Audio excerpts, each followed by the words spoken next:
Mahilig ba kayo sa alimango? Charan, di ba? Ang lulusog nila at ang tataba pa. At ayun nga, lumalaban pa sila. Kasi nga, buhay na buhay pa yan, galing Mindanao.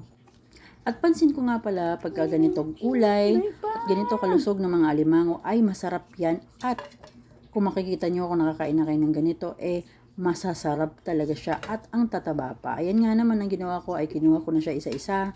Kasi nga kung makikita nyo yan pa, lumalaban pa yan at ayokong maipit sa kanyang sipit. At habang iniisa-isa ko itong nilagay sa kaldero, alam nyo na ba, naisip nyo na ba kung anong masarap na luto para dito?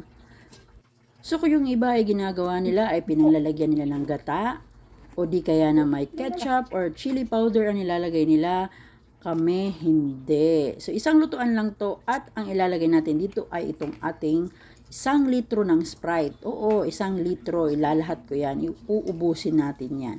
Kasi mas masarap yung kanyang pagkaluto, mas masarap yung kanyang lasa kung Sprite ang ating ipangkukulo dito. At dahil excited na akong maluto ito kahit hindi pa oras ng kainan ay gusto ko nang tikman. Simulan na natin sindihan ang dapat sindihan at lutuin na natin to. At dahil papasok pa tayo sa trabaho, ayun na nga, sinindihan ko na at papakuluin lang natin to, hintayin lang natin kumulo ng isang beses, 2 beses, 3 beses. Basta alam mo at kuhang-kuha mo na yung kanyang pagkaluto, ay pwede mo na siyang tikman at ganun, takpan. Pagka maya-maya ay tingnan mo naman ulit kung ano nangyayari dito sa ating mga limango. Buhay pa ba kayo dyan?